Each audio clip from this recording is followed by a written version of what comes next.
Hello, my name is Stephen Mitchell, and this is my assignment 5, Revisions in Rationale. So, to look here, for this lesson, goals and objectives. So, we have here the goals for this particular lesson. Students will correctly and accurately draw quadrilateral shapes. Students will classify two-dimensional shapes in a hierarchy. The objectives for this particular lesson: students will classify two-dimensional figures in a hierarchy based on their properties. Students will draw trapezoids, parallelograms, rectangles, rhombuses, kites, and squares to clarify and define their attributes. For this here, right here, for our standards, fell within the ISTE educator and really picked two here, the fifth and sixth components, respectively, designer and facilitator. And the focus standard on this particular lesson here, we have 5G4, so for fifth grade under geometry, and to classify two-dimensional figures in a hierarchy based on properties. For this here, for the instructional design model, use the backward design model. That is the model I feel I closely identify with when reading upon these and researching. Obviously, we see here with the backward design model, we have the desired results that we want to see and want our students to achieve, and plan curriculum from that. And I chose this particular model because my goal was for the students to correctly identify various quadrilaterals along with their characteristics. The students needed to recognize the hierarchy of the quadrilaterals and how they are to be classified. From there, we're able to plan activities and the assessment to match the target goals we have for the students. So with this, some observations. So overall, with this lesson, was able to pull a few students out of fifth grade class. Currently not a classroom teacher quite yet, but the school I work as a para was able to pull a few students out of a class and go over a couple days worth of lessons when it comes to identifying quadrilaterals. So with this, the students they had a light background knowledge of this. It's a familiarity, but during these two lessons was able to build upon their knowledge and go from there.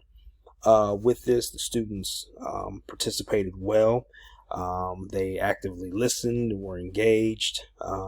They worked well with one another in grasping the concepts, and were able to work independently on a couple of the assessments that were given. And overall, I believe had a good demonstration and understanding of the lesson here. So, for the rationale, do the task yield appropriate evidence of identified understandings? So when I see here, we started out with this lesson, had a colored sheet of paper, and what I had them do is fold this into 8 sections, 4 on the front, 4 in the back.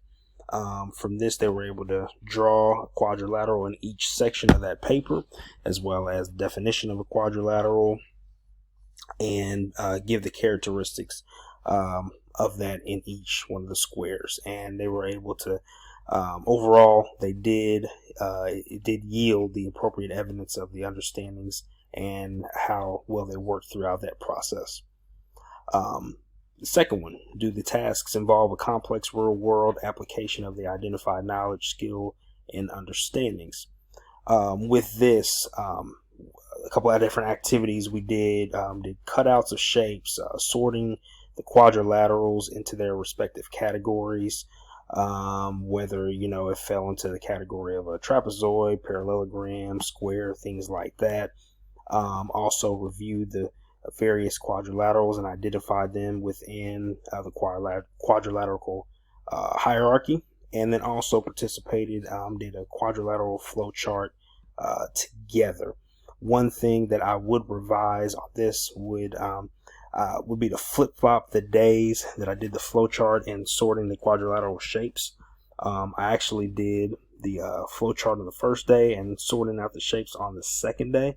I believe it would have been more effective next go around if I would have flip-flopped those around to have a better understanding, kind of a base knowledge there. Are a variety of appropriate assessment formats used to provide additional evidence of learning? I believe there was two main assessments that were given. There was a quadrilateral true-false page where they marked true or false on various statements about quadrilaterals, and also an identifying quadrilaterals worksheet where you basically there was a drawing of a quadrilateral, and they just give whatever it was, whether it's a rhombus, kite, parallelogram, trapezoid, square, rectangle, so forth and so on. On that, I don't think it would have been as big of a deal, but I could have switched those around as well too, like do the true false page on the second day, or do the identifying quadrilaterals worksheet on the first day instead of reverse. I think either way could have been used. Were the students given opportunity to self-assess and reflect upon their learning performance? That is something to reflect upon that I wish I would have done, and I think moving forward would do differently. Give them an opportunity to see how they feel, how they felt they progressed, and how they learned this material, and be able to move on from there. So, and here are my references. Thank you.